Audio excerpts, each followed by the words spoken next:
Science can say that the reality it deals with is the reality of shared experience, but it also tends to go farther than that, and to say that there is no other reality but what shared experience presents to us. And that's troublesome, because first of all, from a subjective perspective, that just doesn't seem to be true.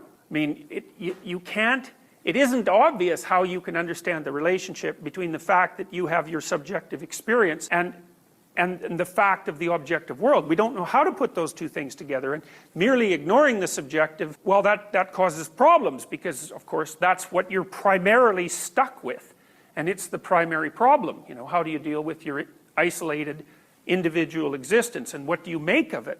And science, in some senses, it can't answer those questions, but that shouldn't necessarily lead us to the conclusion that such questions shouldn't be posed, or that they don't have to be answered.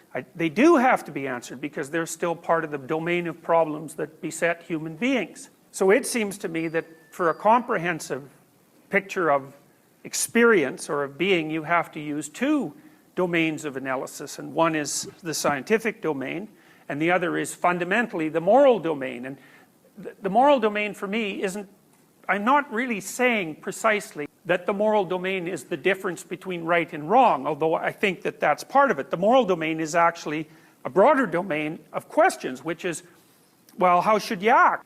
Because knowing what is, from a scientific perspective, does not give you a clear understanding of how you should progress through life. And because we're embodied creatures, and because we move, and because we're capable of transforming the world, both with our consciousness and our communication and our actions, there's no escaping the problem of how you should act. You can't just ignore those questions because they're not easily answered by the mechanisms of empirical science. It leaves people bereft.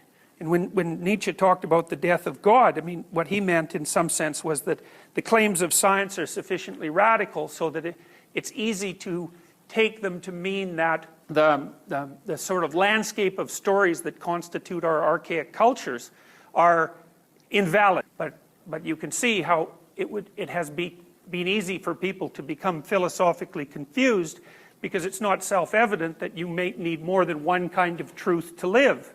It's not even self-evident that there is more than one kind of truth.